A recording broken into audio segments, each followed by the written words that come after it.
If you're a dad, your fitness plan is probably designed to fail. And it's not because you're not committed enough, it's not because you don't know what to do, and it's not because you're making excuses, but because the plan was built for someone whose life looks nothing like yours. And no amount of discipline closes that gap. So in this video, I'm going to reveal why every single fitness plan you've tried has been working against you from the start, and the specific structure that actually survives a life with kids in it, and exactly how to get to 10% body fat without your family paying the price for it. Because I've been a personal trainer for 11 years and delivered over 8,500 one-to-one sessions, and the client whose situation showed me this most clearly is someone I want to tell you about right now. And it starts at 6:30 p.m. on a Tuesday evening. And to show you exactly what I mean, I need to put you inside the moment where pretty much every fitness plan for dads falls apart, because this is going to sound very familiar. So my client Cash here came to me wanting to get in the best shape of his life before he hit 40. He had a demanding job, family, a schedule that had basically zero room for error, and genuinely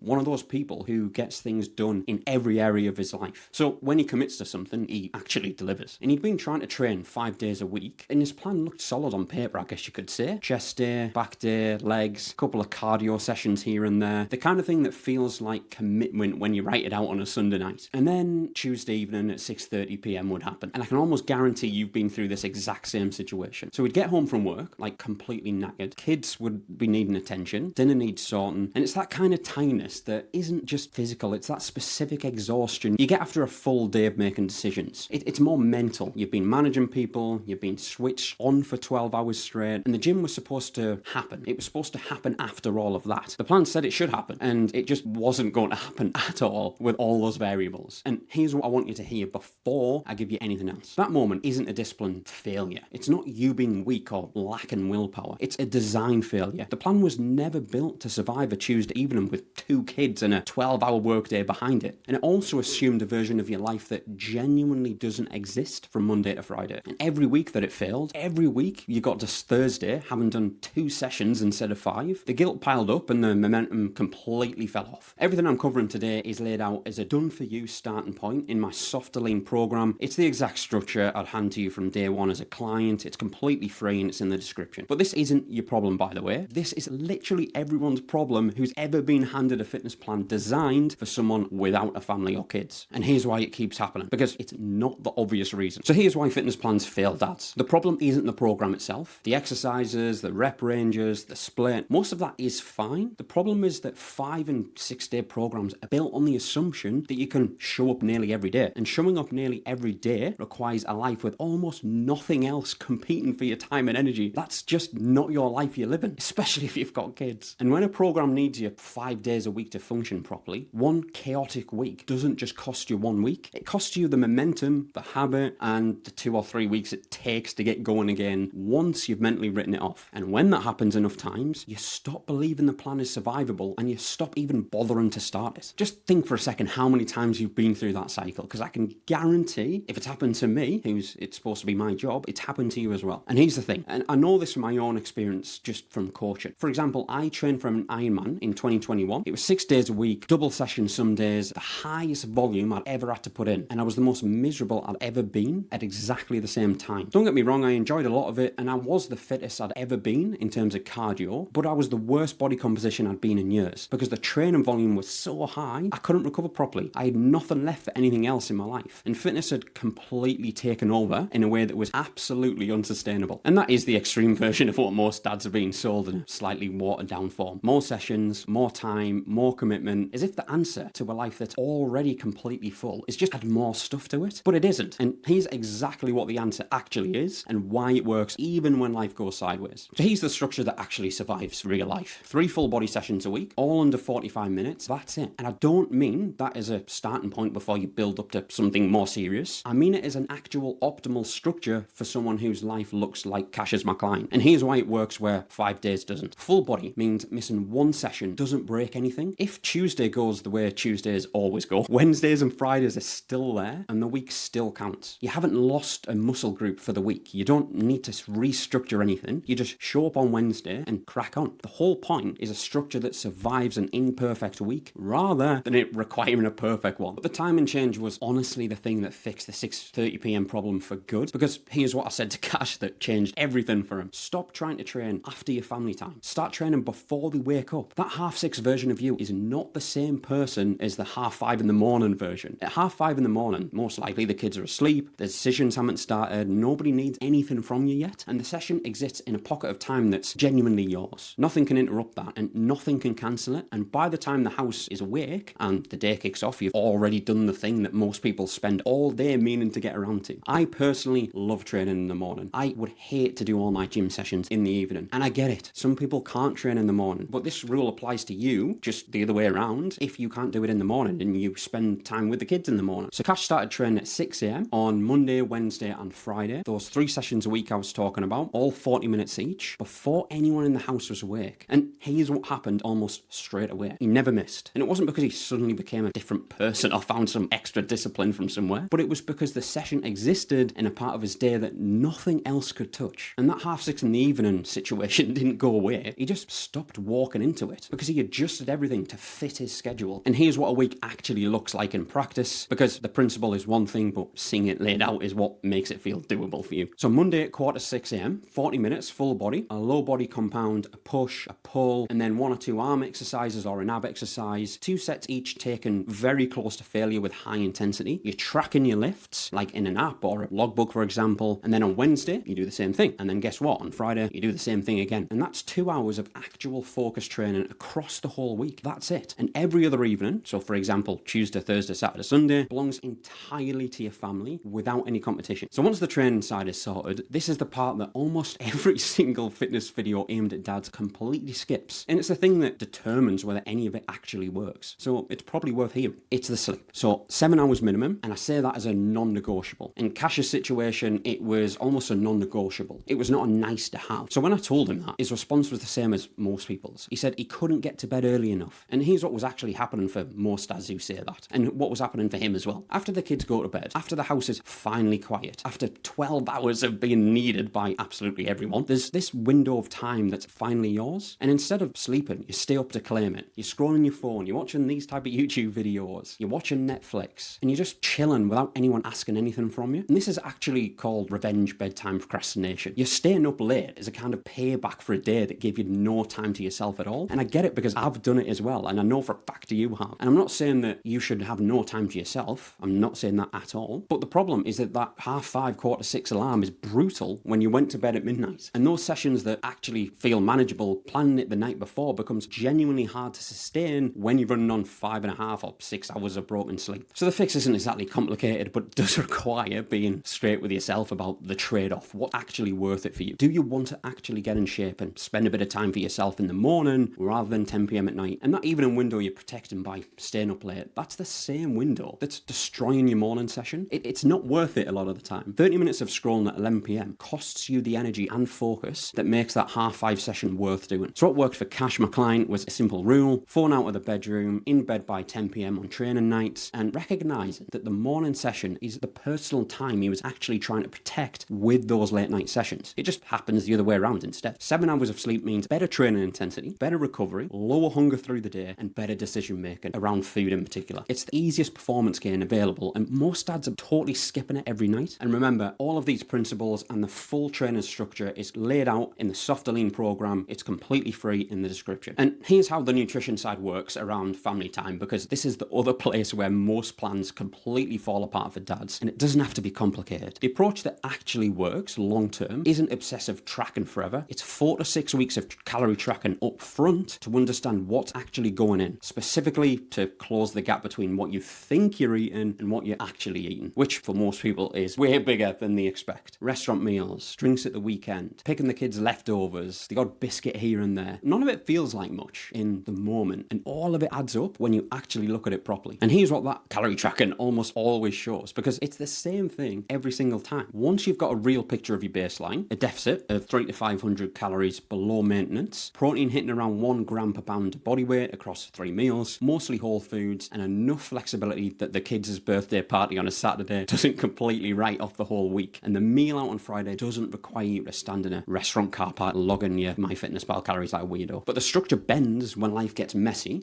rather than completely snapping, which is the only way anything is going to work long term around a family. And once that goal is hit, the flexibility becomes the permanent approach rather than something you're earning back every week. And here's the bit that actually determines whether all of this holds together in those weeks where everything goes sideways at once. At some point during Cash's 12 weeks, he asked something that I've been asked by pretty much every single client who's got a family and a demanding job. He asked how to stay consistent when life genuinely gets chaotic. And the answer I gave him changed how I thought about the whole thing myself. Consistency doesn't necessarily mean perfect attendance. It means never missing twice. I mean, one missed session is just life. Kids get ill, work explodes, the alarm doesn't go off, something happens. That's not being inconsistent or failure. That's just that random Tuesday or Wednesday when it happens. The session's gone, you move on, you show up on a Wednesday. But 2 sessions is a habit forming in the wrong direction. Look, I've done it, I've been there, I haven't wanted to do specific sessions, and I've missed the second one. And it's made me feel a lot more guilty for doing it. Because when you miss Monday and Wednesday, and suddenly Friday starts to feel optional, miss a full week, and the restart becomes the whole psychological event rather than just showing up on a Monday morning like nothing happened. Never missing twice is the only rule that really matters for sustainability. So Cash applied this the whole way through, working with me. There were weeks where the Monday session went because work blew up. There were weeks where the alarm went off and every part of him wanted to stay in bed. The Wednesday session happened though. The Friday session happened. The week counted. He got them in. He got them done. Even if it was in and out. And 12 weeks later, Cash had abs for the first time, as you can see here. He was in the best shape of his life at 39, and honestly one of the more straightforward transformations I've coached, because once the structure was right and the timing was right, the results just followed. But here's what he said, which stuck with me more than the physical result itself. He said his kids had started asking to come and watch him train, and it wasn't because he turned his workout into family bonding time, and it wasn't because he was doing anything different with them, but because the version of their dad, who got up at 5:30 in the morning 3 days a week and actually showed up for himself, was visibly different to the version who'd been trying and failing at 6:30 in the evening for years. He had more energy, he was more present, less of that low-level guilt that comes from knowing you said you were going to do something and then not doing it. But here's where most people then discover there's one more thing that is working against them, even once the training and the structure are right. There's something specific happening with your nutrition that keeps you and most people out of the deficit they think they're in, even when they're eating well and being sensible and doing everything they think is right. And it's until they've identified it, the result doesn't come, regardless of how good everything else is. And I've got a video that shows exactly what that is somewhere over here, so watch it next.